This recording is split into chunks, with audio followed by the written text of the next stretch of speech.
It is Seahawks Today by Chat Sports. Tyler Jones here. Thanks for joining us. Coming up on today's show, we will answer your questions, a part of our live mailbag that we do each and every Wednesday, 6 p.m. Eastern, 3 p.m. Pacific. You guys send us questions using the hashtag Seahawks or super chatting. We answer them in real time.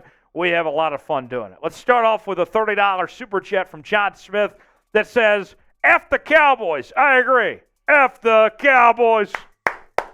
F the Cowboys. F the Cowboys. Take that, Cowgirls. Yes, I agree. Any day is a good day when the Cowboys lose, especially the way Tony Romo lost in the playoffs several years ago. That was a great day. John, salute to you. Thanks for the $30 super chat there. F the Cowboys indeed. Matthew writes in, Tariq Woolen was robbed of being Defensive Rookie of the Year. If only he was a first-round pick. John, or Matthew, rather. Thank you, Matthew.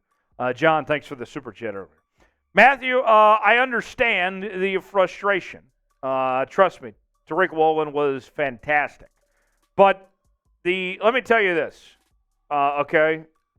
I'm not saying I agree with this. I'm just letting you know the case that was made by the experts, okay? The experts said that Tariq Woolen, according to the numbers they put out from Pro Football Focus and such, was giving up too many big plays at times. Although he was getting the interceptions, he was giving up a lot as well. And I think PFF ended up ranking him like somewhere between 30 and 40 among the top corners in the league. Again, I'm not saying they're right in what they did. I'm just telling you what the case was that held him back. Personally, I thought he was better than what the numbers PFF gave him. But you know what? We move on. We go forward from here, and a lot of reason to be optimistic and excited to see what Tariq Woolen does going forward. I'm not losing sleep over a Rookie of the Year award or not. He's going to be great. He's going to be good for a long time. There's plenty of more awards in his future as far as I'm concerned. Seattle Fanatic says, are the Seahawks really going to be a run-first team? Well, that's what Pete Carroll would like you to think. And you look at the backfield for Seattle, Kenneth Walker, Zach Charbonnet, Kenny McIntosh, what they've invested in sounds like a run-first team. But you look at the receivers the Seahawks have, what Geno Smith proved that he can do throwing the football and how well he did as a deep passer in 2022. One of the best deep ball throwers in the entire league last year.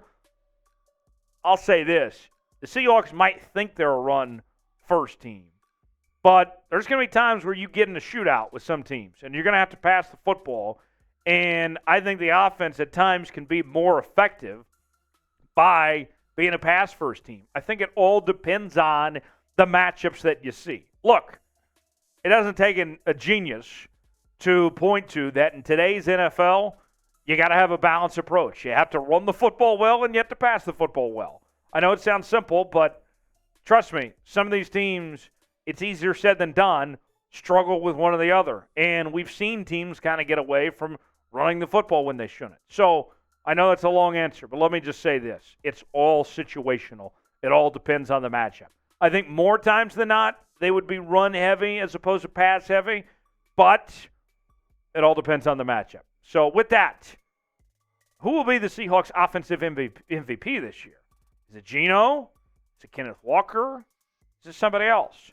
Who is going to be the guy that leads the way for this Seahawks offense? And to me, that might determine how the direction of the offense goes, is who's the best player in the football field. If Geno's the best player, then you're going to pass the ball more. If Kenneth Walker's the best player, you'll run the ball more. Sound off in the comment section and tell me who you believe will be the offensive MVP for Seattle in 2023. Subscribe to the channel. You're seeing this mailbag right now. You're sitting at home watching it, and you're saying, man, I would love to hear what Tyler has to say. These are some pretty good questions that people are asking. How can I get my questions in? Well, you too can be a part of our mailbag on Wednesday, 6 p.m. Eastern, 3 p.m. Pacific. Go ahead and block out your calendar. You're not doing anything anyway. Subscribe to the channel. Turn on notifications. Join us for the live show. You can get your questions in. send in a super chat, if you will, and you can be like John and say F the Cowboys, or just get your questions in and we can talk football, talk shop, whatever you're feeling. Subscribe and be a part of our mailbags. Turn on notifications, youtube.com/Seahawks TV to be a part. B&W Family says, where are the Seahawks on your power rankings? Well, glad you asked. So we do a power ranking here at Chat Sports. And we did power rankings sometime post-draft. It was, I think, about a month or two ago. And I believe that I had the Seahawks around 6th or 7th in the NFL in my power rankings.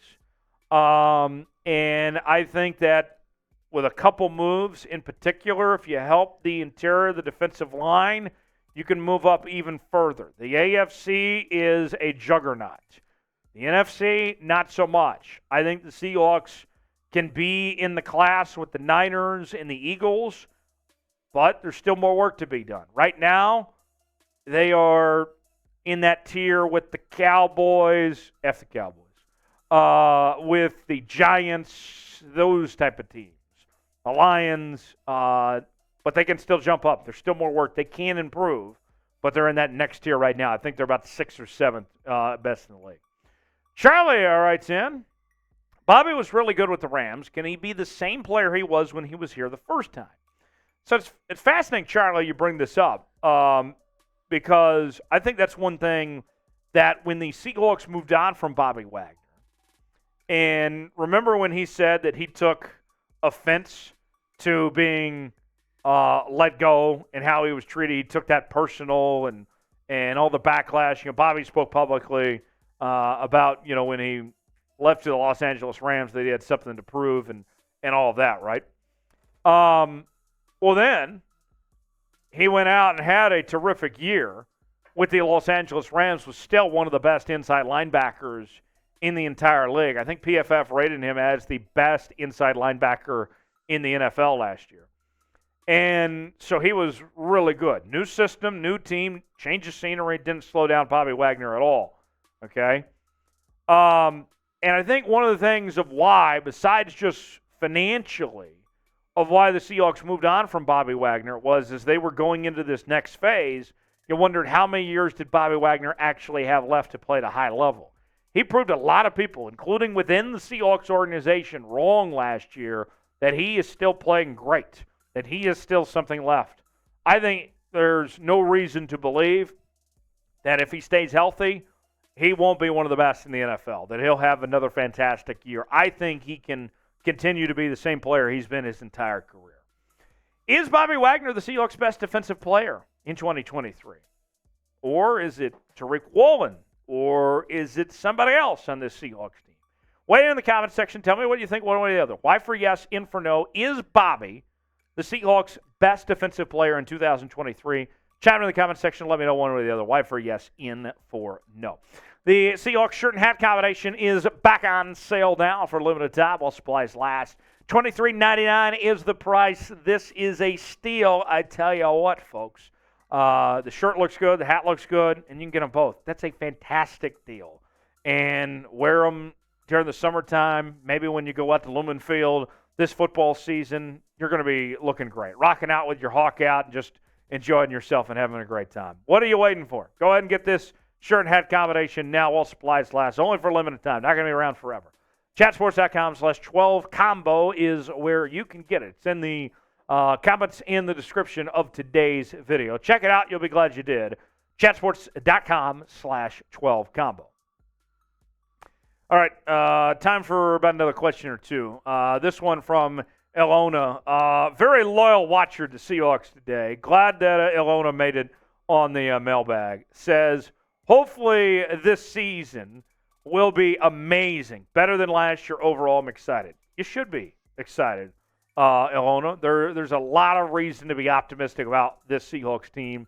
Coming off a year where they made the playoffs last year, last seed in the NFC, and I think you'll see this team take another step up in improve, and that this organization is headed in the right direction, and reason to be excited about what they'll do this upcoming year. I'll say this, barring injuries, I think you're going to be very happy with the result of what this Seahawks team is about to put together on the football field and where they've invested, where they've improved. There's reason to be excited here.